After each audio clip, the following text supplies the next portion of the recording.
Enam kelompok yang dikategorikan sebagai manusia-manusia yang paling buruk kelak pada hari kiamat. Siapa mereka? 6 orang atau 6 kelompok yang di mata Allah Subhanahu wa taala mereka adalah manusia-manusia yang paling buruk pada hari kiamat. Ma'asyiral muslimin wal muslimat rahimani wa rahimakumullah. Tidak memperpanjang mukaddimah. Yang pertama, berdasarkan hadis yang dikeluarkan oleh Imam Abi Dawud rahimahullahu taala dengan sanadnya yang sahih, inna min syarrin nasi indallahi manzilatan yaumal qiyamah man tarakahun nas ittiqa'a syarri. Kata Nabi SAW, sesungguhnya orang yang paling buruk tempatnya di sisi Allah Subhanahu wa taala pada hari kiamat adalah orang-orang yang dijauhi manusia untuk menghindari kejahatannya. Dalam riwayat yang lain, inna min syirarin nasi alladzina yukramun ittiqa'a alsinatihim. Kata Nabi SAW, sesungguhnya di antara orang-orang yang paling buruk atau jahat adalah orang-orang yang dihormati agar terhindar dari ketajaman lidahnya. Kelompok yang pertama, orang yang paling buruk di hadapan Allah Subhanahu wa taala adalah orang yang lisannya sangat kasar. Lisannya penuh dengan kebencian. Lisannya menyakiti orang lain. Di zaman Nabi SAW, Ummul Mukminin Aisyah radhiyallahu anha menceritakan kepada kita, ketika Nabi SAW sedang duduk-duduk, tiba-tiba dari kejauhan datang seorang laki-laki. Kemudian Nabi SAW bicara dengan Aisyah radhiyallahu anha, bi'sa akhul ashir, seburuk-buruk manusia adalah orang yang akan datang itu. Kata Nabi SAW, seburuk-buruk manusia itulah orang yang akan datang menuju ke sini. Tiba-tiba kemudian orang itu betul masuk ke rumah Nabi SAW. Anehnya Rasul justru kemudian bersikap baik, lembut, sampai kemudian orang itu pergi. Jadi Aisyah radhiyallahu anha heran dan mengatakan, ya Rasulullah, tadi engkau mengatakan bahwa seburuk-buruk manusia adalah dia, tapi kenapa pula engkau berbuat baik kepada dia? Maka Nabi SAW bersabda, inna min syirarin nasi manzilatan yaumal qiyamah man tarakahun nas ittiqa'a syarrihi. Kata Nabi SAW, wahai Aisyah, sesungguhnya seburuk-buruk manusia tempatnya di sisi Allah pada hari kiamat adalah orang yang dijauhi manusia karena takut tertimpa dengan keburukannya. Apa maknanya perkataan Rasul kepada Aisyah di sini? Maknanya Nabi SAW ketika dia bermuamalah dengan orang yang lisannya jahat, lisannya buruk, kemudian Nabi SAW justru berbuat baik kepada dia, Rasul ingin menjauhi keburukannya. Sebab kalau seandainya Nabi SAW kemudian bermuamalah dengan muamalah yang sama, nanti dia akan mengeluarkan keburukannya. Supaya dia tidak mengeluarkan keburukannya, maka Rasul bersikap baik. Jangan sampai kemudian keburukannya ada di situ. Ma'asyiral muslimin wal muslimat rahimani wa rahimakumullah. Jadi hadis ini menceritakan kepada kita tentang manusia yang paling buruk. Siapa mereka? Orang-orang yang tidak bisa menjaga lisan. Karena ada di masyarakat itu, ikhwan, orang-orang yang mereka ingin di atas dan tidak suka disalahkan. Jadi kalau ngomong itu asik dia aja yang benar. Dan ada yang seperti itu. Kalau ngomong itu seolah-olah dia aja yang benar. Kalau disalahkan marah dia. Ataupun ada orang-orang yang lisannya itu tidak pernah santun. Kata-kata yang keluar itu semua kotor. Entah menyangkut-nyangkut binatang lah atau apa di dalamnya kan. Sehingga kita ini yang sudah hijrah, yang sudah tahu ilmu, duduk sama dia itu sudah gak nyaman tuh. Karena takut kalau seandainya dia mengeluarkan kata-kata kotor, yang ngeri itu kita yang mendengar, bukan dia yang ngomong tuh. Bahasanya ngeri-ngeri sedap tuh kalau duduk sama dia. Lah ini manusia yang paling buruk yang ada pada hari kiamat di hadapan Allah Subhanahu wa taala. Karena di dunia saja manusia malas mendekati dia karena lisan dan juga akhlaknya. Makanya dalam sebuah hadis yang dikeluarkan Imam Al-Bukhari, tapi bukan dalam sahihnya, di dalam kitabnya yang lain namanya Adabil Mufrad. Ketika ada seseorang bertanya kepada Nabi SAW, "Ya Rasulullah, inna fulanatan taqumul laila wa tasumun nahar wa tasaddaqat bifuduli amwaliha wa taf'al wa taf'al." Rasul, saya ingin bertanya. Iya, kata Rasul. Di sana ada seorang wanita, kalau malam itu tidak pernah meninggalkan qiyamul lail, kalau siang tidak pernah meninggalkan puasa sunnah, dan dia suka bersedekah dengan hartanya. Bahkan lebih daripada itu, dia suka berbuat kebaikan ini dan kebajikan itu. Pokoknya sempurnalah wanita itu. Tetapi kekurangannya satu, wahai Rasul. Apa itu? Walakin tu'dhi jiranaha bilisaniha. Tapi wanita itu suka menyakiti tetangganya dengan lisannya. Ketika mendengar hal itu, Nabi SAW kaget. Kemudian mengatakan, la khaira fiha bal hiya min ahlin nar. Wanita itu tidak punya simpanan kebaikan sedikit pun, dan wanita itu akan dimasukkan ke dalam neraka, kata Nabi. Lihat, akibat dosa lisan. Akibat dosa lisan, solat malamnya ditolak, puasa sunnahnya ditolak, sedekahnya ditolak, kebaikan-kebaikan sunnah yang lainnya ditolak. Makanya dari sini, ma'asyiral muslimin wal muslimat rahimani wa rahimakumullah, jangan sampai kemudian amalan kita yang sudah kita kumpulkan dari solat malam kita, dari puasa kita, dari sedekah kita, baca Quran kita, zikir kita, atau amalan yang lainnya, tiba-tiba hilang di hadapan Allah, dan kita menjadi manusia yang paling buruk di hadapan Allah karena tidak bisa menjaga lisannya. Makanya Nabi SAW sampai bicara dengan Mu'adz bin Jabal dan mengatakan, sakilatka ummuka ya Mu'adz, wa hal yakubbun nas fi nari jahannam illa hasaidu alsinatihim. Celaka engkau wahai Mu'adz, kebanyakan manusia masuk neraka itu gara-gara buah lisan mereka. Ini yang pertama, ya. Yang kedua, hadis Nabi SAW. Kata Nabi SAW, hadis yang dikeluarkan Imam Bukhari dan Muslim dari hadis Abi Hurairah radhiyallahu anhu. Nabi SAW bersabda, tajiduna syarran nas dzal wajhaini, ya'ti haula biwajhin wa ya'ti haula biwajhin. Kata Nabi SAW, engkau akan mendapati manusia yang paling buruk di hadapan Allah. Siapa mereka? Dzu wajhaini, pemilik dua wajah. Pemilik dua wajah. Apa maksudnya pemilik dua wajah? Kata Nabi SAW, ya'ti haula'i biwajhin wa haula'i biwajhin. Di mana orang ini terkadang datang sewaktu-waktu menampakkan wajah yang lain, tapi di waktu lain menampakkan wajah yang lainnya lagi. Seperti mamanya kalau di depan kita, kita pula dipuji-puji dia, disanjung-sanjung dia. Tidak ada orang yang baik kecuali kita menurut dia.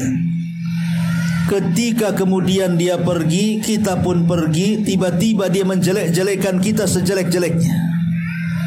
Di hadapan kita mereka memuji kita, di belakang kita pula dia menusuk kita. Itu pemilik dua wajah. Dan ini paling banyak kalau sudah sampai ke tahun politik. Ini kan tahun politik. Ini pemilik dua wajah ini luar biasa. Dulu ketika paslon yang sangat diakaguminya, wah dipuji-puji hebat, ya kan? Kemudian datang lagi tahun, datang pula pemimpin yang lainnya.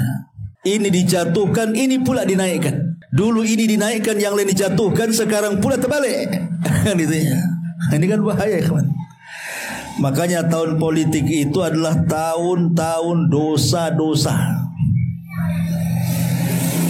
Karena di tahun politik itu berapa banyak orang nyebarkan hoax, ikhwan, hanya untuk membela calon dia. Padahal kalau dia jadi presiden pun apa untungnya antum di situ? Coba bayangkan harus menyebar hoax sana kemari. Lah ini kan bahaya pemilik wajah, karena pemilik wajah ini sebenarnya adalah muka-muka penjilat mereka itu. Kalau ada keuntungannya, dia akan ngomong yang lain. Kalau tidak ada keuntungannya, maka ngomong yang lain lagi. Itulah pemilik dua wajah. Kata Nabi SAW, orang seperti ini adalah syirarin nas, seburuk-buruk manusia, naudzubillah. Ini yang kedua. Yang ketiga, hadis yang dikeluarkan Imam Muslim dari hadis dari hadis Abi Sa'id Al-Khudri radhiyallahu an. Hadis yang dikeluarkan Imam Muslim dari hadis Abi Sa'id Al-Khudri radhiyallahu an.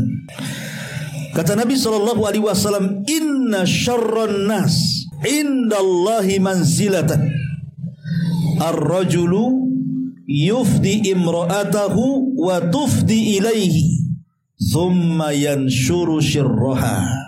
Kata Nabi SAW, seburuk-buruk manusia di sisi Allah tempatnya, mereka adalah seorang laki-laki atau seorang suami yang membocorkan rahasia kamarnya kepada orang lain, atau seorang istri yang membocorkan rahasia kamarnya kepada orang lain. Thumma yanshuru syirraha, kemudian menyebarlah aib yang diceritakan itu kepada orang lain. Ini bahaya. Bahkan ada di sebagian tempatnya, mungkin kalau di negeri kita sih mungkin insya Allah sudah nggak ada. Tapi di daerah-daerah Timur Tengah sana, di daerah-daerah Baduy, ya, terkadang masih ada adat-adat yang bertentangan dengan Islam. Jadi kalau ada orang yang menikah, suami istri gitu ya, setelah akad pernikahan, kemudian suaminya sudah masuk ke dalam kamar, istrinya masuk ke dalam kamar, kemudian keluarga suami dan istrinya itu menunggu di luar untuk membuktikan bahwa anak gadisnya perawan, dengan menunjukkan tetesan darah ketika kemudian seorang suami menggauli istri yang perawan, kan otomatis akan keluar darah. Nanti darah itu kemudian diletakkan di kain putih, kemudian dikasih tahu keluarganya bahwa anaknya masih perawan. Kan ini gila ya kawan, ya.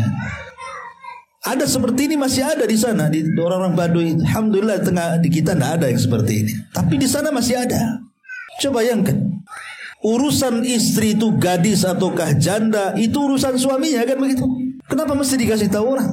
Makanya Nabi SAW dengan tegas di sini, manusia yang paling buruk tempatnya di sisi Allah Subhanahu wa taala adalah ar-rajulu yufdi imra'atahu, seorang laki-laki mencemarkan berita urusan ranjang dia dengan istrinya, atau wa tufdi ilaihi, terbalik seorang istri yang menyebarkan urusan ranjang dengan suaminya kepada orang lain, thumma yanshuru syirruha, kemudian tersebar di mana-mana.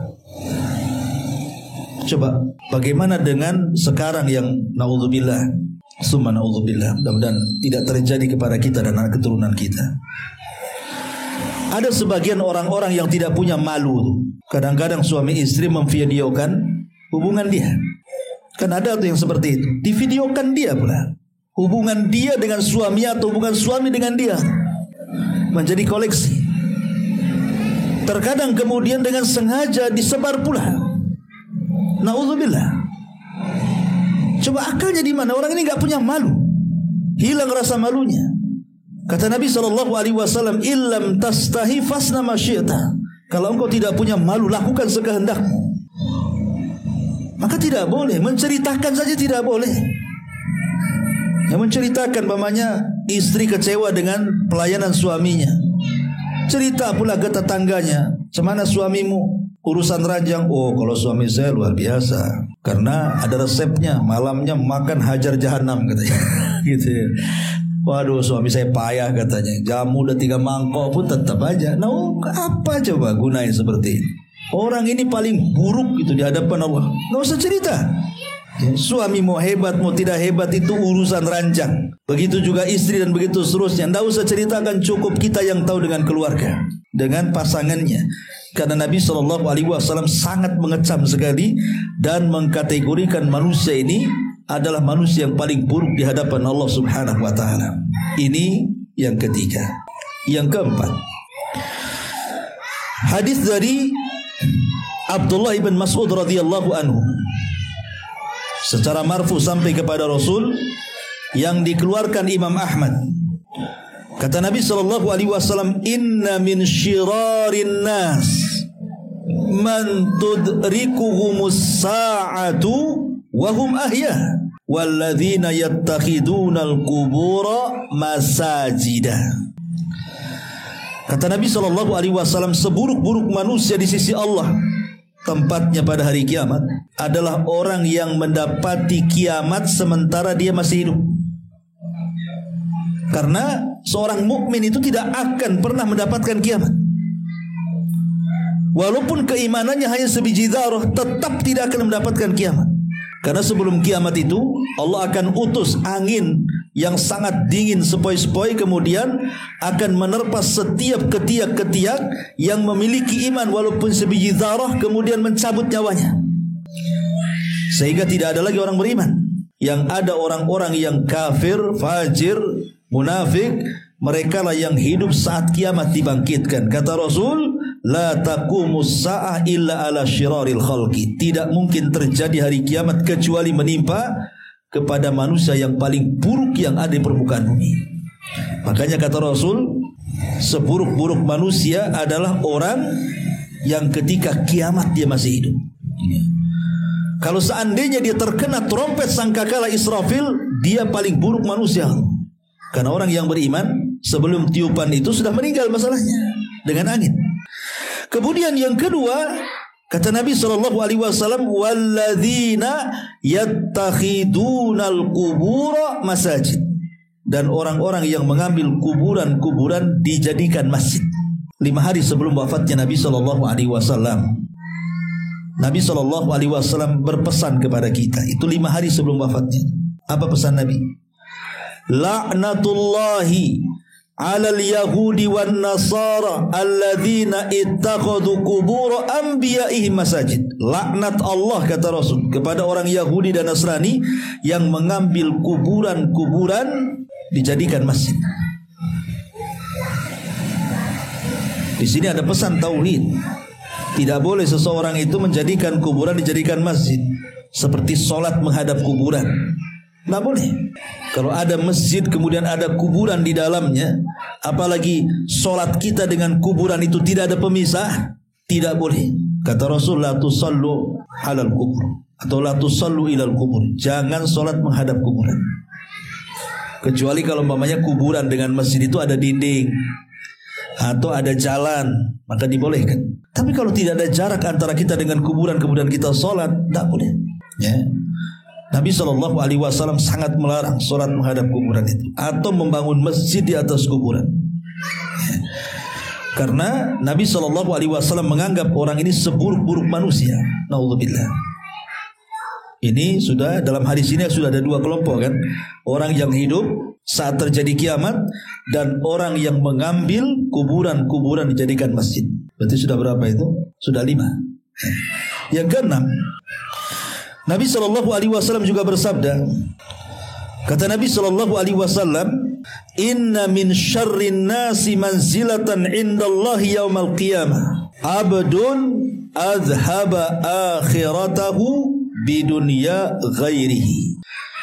Seburuk-buruk manusia pada hari kiamat, kata Rasul, sebagaimana hadis yang dikeluarkan Imam An-Nasai dan juga Imam Ahmad dalam musnadnya, dari hadis Abi Umamah radhiyallahu anhu, seburuk-buruk manusia adalah orang yang menghilangkan akhiratnya demi mengejar dunianya. Dia tinggalkan akhiratnya, dia kejar dunianya.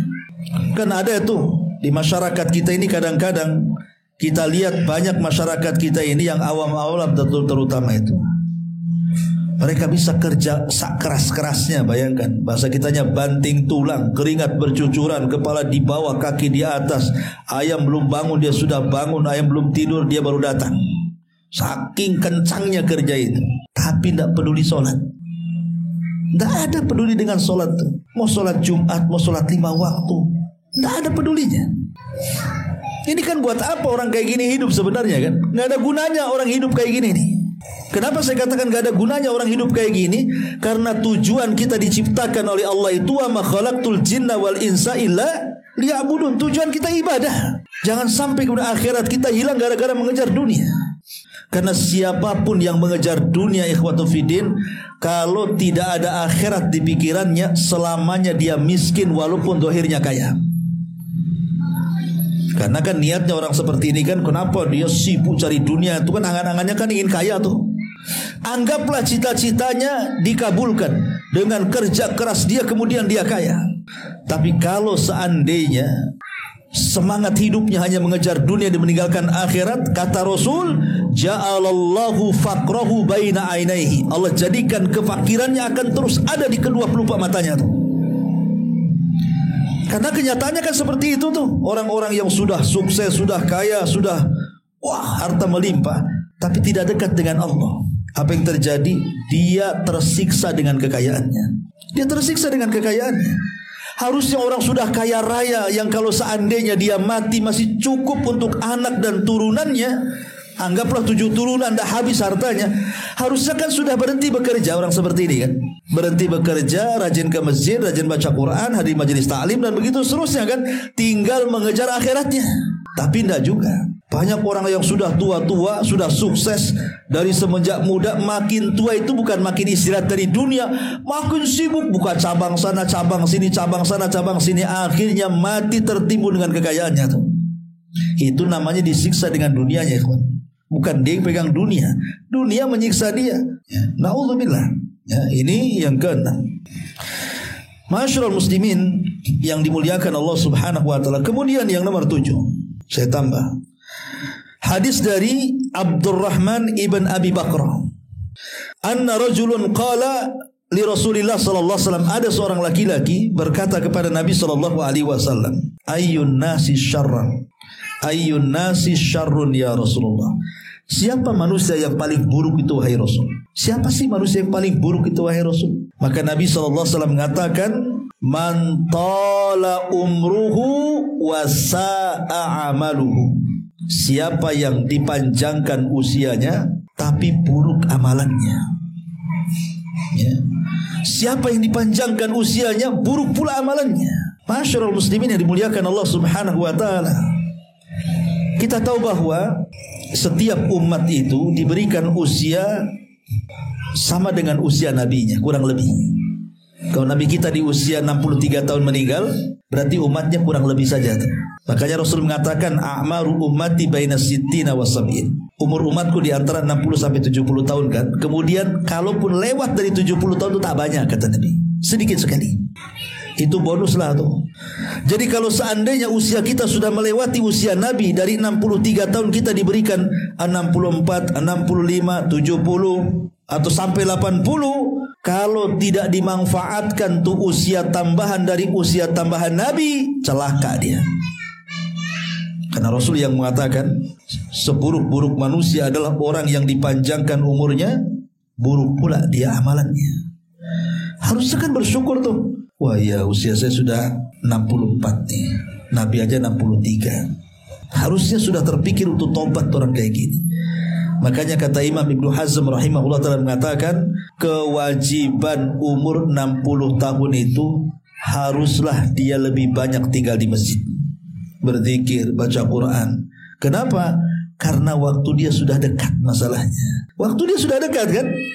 Makanya ada kata Hasan Al-Basri rahimahullah ta'ala, ketika ada jenazah lewat, tiba-tiba ada orang nyeletuk di hadapan Imam Hasan Al-Basri. Ya Imam, itu jenazah siapa? Kata Imam Hasan Al-Basri, itu jenazah saya dan kamu, katanya. Jenazah itu adalah saya dan kamu. Ya, hari ini dia mati, besok saya dan kamu mati, sama seperti dia. Itu maksudnya.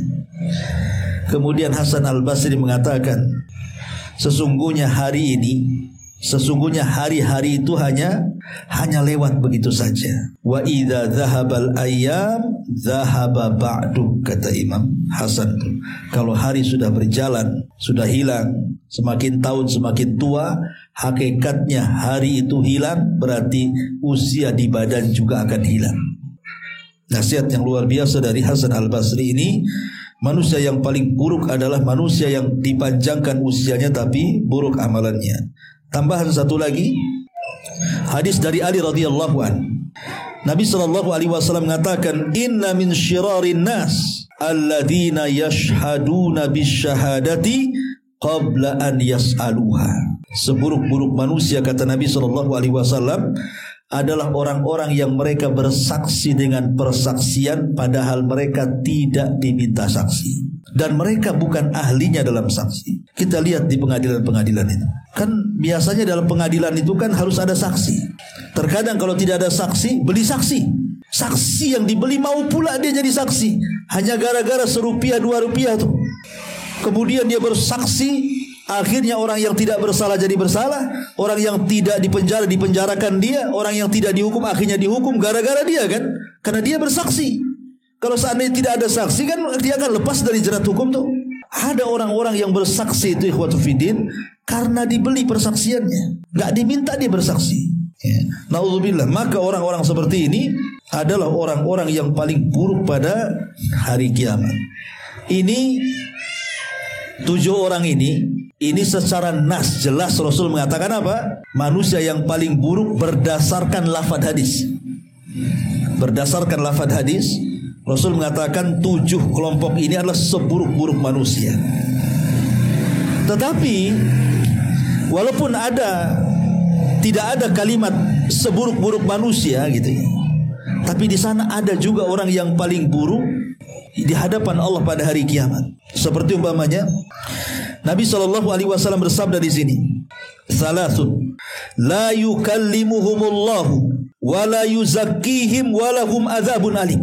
3 kelompok Allah tidak akan bicara dengan mereka, Allah tidak akan sucikan mereka, bahkan bagi mereka azab sudah disiapkan yang sangat pedih bagi mereka. Memang Rasul tidak mengatakan lafadznya seburuk-buruk manusia kan seperti yang 7 orang ini. Tetapi kalau kita perhatikan, kenapa Allah tidak mengajak bicara? Kenapa Allah tidak membersihkan? Kenapa Allah sediakan azab yang pedih bagi 3 orang ini? Kalau orang ini tidak buruk apa namanya? Nah, ini juga isyarat umum namanya. Ada orang-orang yang sangat buruk di hadapan Allah, saking buruknya Allah tidak ngajak bicara, Allah tidak membersihkannya, bahkan Allah sediakan pula azab yang sangat pedih. Siapa mereka ini yang 3 orang ini? Kata Nabi SAW, malikun kadzab. Pertama, para pemimpin dan mereka para pendusta. Pemimpin-pemimpin yang dusta. Siapa yang didustai? Rakyatnya. Dia mendustai rakyatnya. Kenapa kemudian para pemimpin dusta ini sampai diberikan hukuman 3 perkara? Tidak diajak bicara, tidak dibersihkan, dan mereka azab yang pedih. Sekarang logikanya ikhwan, ngapain para pemimpin itu berdusta? Buat apa dia berdusta coba? Kekuasaan ada di tangannya, hukum ada di tangannya. Rakyat itu ikut aja lah. Kenapa mesti berdusta? Dia pemimpin kok, ngapain berdusta? Kekuasaan ada di tangan dia, hukum ada di tangan dia. Ngapain berdusta coba bayangkan. Orang berdusta itu karena dia tidak punya kekuasaan, tidak punya hukum, makanya dia berdusta. Lah dia sudah punya power, kok masih berdusta juga? Makanya kata para ulama, pemimpin pendusta itu dosanya lebih besar dibandingkan rakyat yang dusta. Karena kalau pemimpin yang berdusta itu banyak yang di bawahnya kena. Bukan hanya 1, 2, ribuan, bahkan jutaan rakyat dia di situ kena. Ya. Ini yang pertama. Yang kedua, syaikhun zanin. Orang tua yang sudah renta masih berzina. Pemanya usianya sudah 60, sudah 70 tahun, kok masih juga berzina? Padahal kan usia-usia tua nih, usia-usia 60 tahun ke atas, 70 tahun ke atas, orang-orang seperti ini kan sudah pernah merasakan ya, punya istri, dan umumnya sudah punya cucu biasanya, usia-usia segitu kan. Kok masih berzina juga? Padahal dia sudah pernah merasakan yang halal. Atau mungkin kalau Allah takdirkan pasangannya masih hidup juga kan begitu. Kenapa kemudian dia mencari yang haram? berarti satu, ya, dia tidak punya malu, hilang rasa malunya, udah gak punya malu lagi sama Allah Azza wa Jalla, tidak punya takut, ya. Kemudian apa yang mendorong kakek ini berzina? Dorongannya apa? Coba dorongannya apa? Kalau anak muda berzina ada dorongannya kan? Mungkin syahwat dia kuat, akhirnya berzina. Ini si kakek ini syahwatnya udah turun, mata pun udah rabun, jalan pun udah susah, kok masih berzina? Berarti dia punya akhlak buruk tuh. Kalau tidak buruk akhlaknya apa coba kayak gitu? Itu tua-tua keladi istilahnya kan. Makin tua makin jadi. Jadi apa tak tahu, ya. Masyarul muslimin wal muslimat rahimani wa rahimakumullah. Makanya kakek pezina lebih besar dosanya dibandingkan anak muda berzina, walaupun sama-sama dosa besar, ya, tapi kalau kakek yang berzina lebih besar lagi dosanya. Kenapa? Karena tidak ada pendorong berzina, dia berzina, ya. Kemudian yang ketiga dalam hadis ini, wa'ailun mustakbir, dan orang miskin sombong.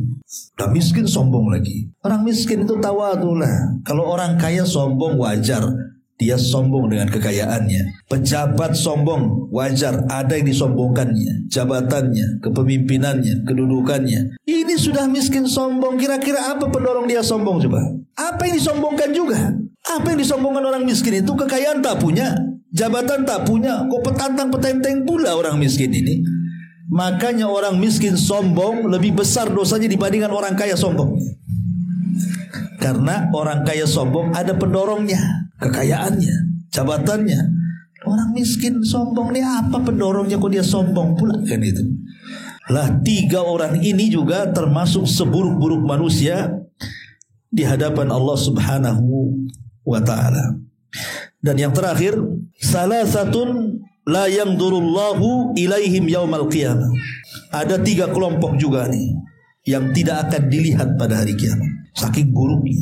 Dalam riwayat, la yaqbalullah sarfan wala adran. Ibadah sunnah dan wajibnya tidak diterima, saking buruknya. Ibadah wajibnya ditolak, ibadah sunnahnya ditolak. Nanti pada hari kiamat Allah tidak akan melihat dia lagi. Siapa mereka? Kata Nabi SAW, al-aku liwalidaini, anak yang kurang ngajar durhaka dengan kedua orang tua. Ini manusia paling buruk di hadapan Allah. Kemudian yang kedua, dan sekarang banyak, Masya Allah ya anak-anak sekarang ini luar biasa, mereka sama orang tua tidak punya hormat.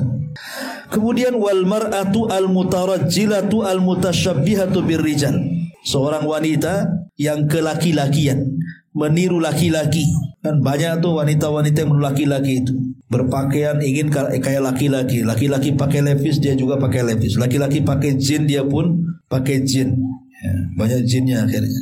Ya, kemudian laki-laki pakai kaos, ikut juga pakai kaos. Coba lihat wanita-wanita itu, persis seperti laki-laki pakaiannya, cuman bedanya agak ketat, ya kan? Tapi kan kurang lebih harusnya kan wanita menutup dengan cara apa? Pakai daster, tutup badannya dari kepala sampai kaki, itu aurat. Tapi banyak yang seperti itu, sampai terkena penyakit lesbi, naudzubillah. Ya, akhirnya kemudian udah kayak tomboy saja tuh. Maka ini juga perhatian. Atau sebaliknya, ya, yang laki-laki ke perempuan-perempuanan, seperti baci-baci kaleng kongguan tuh kan. Baci. Karena saya pernah pengalaman juga di Batu Aja, di banyak di baci-baci. Mungkin saya pernah cerita sama antum, mana ngisi di Darul Ihsan tuh subuh-subuh. Jadi dari Tiban setengah 4, ya, kecepatan sebenarnya setengah 4. Jadi ngantuk. Jadi di situ ada pasar second tadi, Apiari ya, di situ ya. Jadi saking ngantuk kali karena takut kan. Sementara masih ada setengah jam lagi ke subuh tuh. Minggirlah saya ke kiri itu. Tapi tetap kemudian mobil dinyalain, kunci di lock kan gitu. Cuman kaca sedikit diturunkan karena bahaya kan. Pas mau tidur gini, diketuk lah itu pintu mobil, tuk kan itu. Saya pikir siapa? Saya turunkan kaca tuh, rupanya banci kali. Langsung saya hilang ngantuknya, gas tancap langsung. Subhanallah itu, duk, Masya Allah, bayangkan. Cukup diketuk banci hilang ngantuk tuh. Hati-hati untuk kalau KPR malam-malam tuh. Banyak banci kaleng rupanya di situ tuh. Nauzubillah ya. Itu udah subuh-subuh loh, kiroah masih magang juga di situ. Gila itu banci kaleng. Ini juga kemudian, dan yang ketiga wal mudminu ala khamri, dan orang-orang yang gemar meminum khamr. Maka mereka adalah orang-orang yang paling buruk di hadapan Allah Subhanahu wa taala pada hari kiamat. Wallahu a'lam bishawab, ikhwan. Ini yang bisa saya sampaikan, mudah-mudahan ada manfaatnya. Subhanakallahumma bihamdika asyhadu an la ilaha illa anta astaghfiruka wa atubu ilaik. Allahu taala alam.